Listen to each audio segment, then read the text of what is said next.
Hello बच्चों, let's read this statement. A charged particle is suspended at the center of two thin concentric spherical shells, charged shells made of non-conducting material. Figure A shows cross section of the arrangement.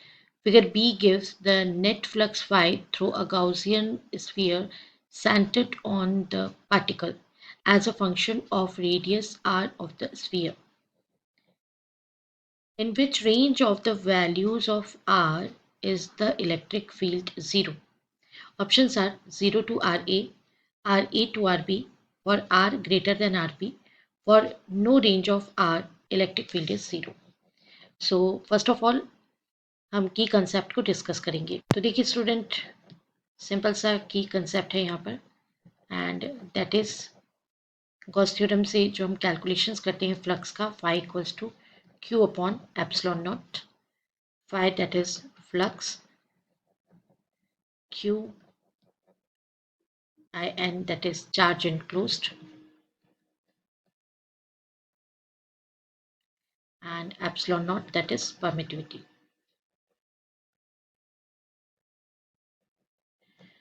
So यहाँ से आप calculation कर सकते हैं q I n, that is charge enclosed, equals to epsilon times of phi का. आइए देखते हैं सॉल्यूशन. तो यहाँ पे देखिएगा स्टूडेंट, डायग्राम जो गिवन है उस डायग्राम के अकॉर्डिंगली ही हमको सारी चीज़ें कैलकुलेट करनी है.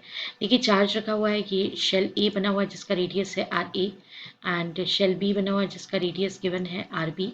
हम गाउसियन जो सरफेस है वो कंसीडर करके कैलकुलेशंस करते हैं, ये हम सबको पता है. बट यहाँ पे जो फ्लक्स है उसके कैलकुलेशन के लिए ये क्रॉस सेक्शनल एरिया के साथ में हमें वैल्यू गिवन है कि फंक्शन ऑफ रेडियस आर, मतलब जो भी फ्लक्स है, फ्लक्स का वेरिएशन है, वो फ्लक्स का वेरिएशन जो गाउसियन सरफेस से कनेक्टेड है, Gaussian sphere centred on particle A as a function of the radius R of the sphere. तो इस चीज़ का ध्यान रखना है कि ये गिवन है हमें. अब देखिए आर से रेंज कैलकुलेट करनी है, तो जब आप आर से रेंज कैलकुलेट करते हैं तो ये रहा आपका centre point O, right. Centre point O से जब आप कैलकुलेशन करेंगे तो अगर आप इस एरिया पर जा रहे हैं, इस एरिया पर जा रहे हैं, तो फ्लक्स वेरिएशन में फाई 2 वैल्यू पर है. अगर आप आर से आउटसाइड रेंज पर जाएंगे और आगे, तो फ्लक्स वेरिएशन कितना है, तो दैट इज 1 2 3 4 एंड 5 तक, राइट. एंड अगर आप इनसाइड जाते हैं, ये आर से आउटसाइड है, आउटसाइड जाना आर से, और ये है आर से इनसाइड जाना, तो इसमें वेरिएशंस हैं. ये भी आप देख सकते हैं कि इसमें भी वेरिएशंस हैं. अब ओ के रिस्पेक्ट में वेरिएशन कैलकुलेट करना, दैट इज 1 2 3 4, राइट.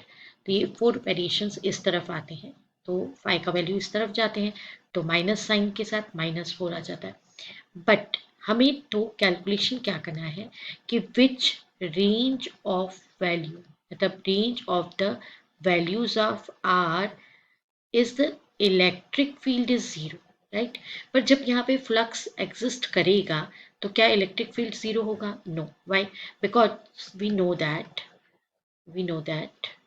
अगर मैंने एट द सेंटर कैलकुलेट किया, at the centre point calculate किया, तो यहाँ पर जो ये डेटा गिवन है इस ग्राफिकल प्रेजेंटेशन से, उस प्रेजेंटेशन से Q enclosed 2 times of epsilon not आएगा, बिकॉज मैंने आपको भी अभी बताया कि ये 1 2 रहा है ना.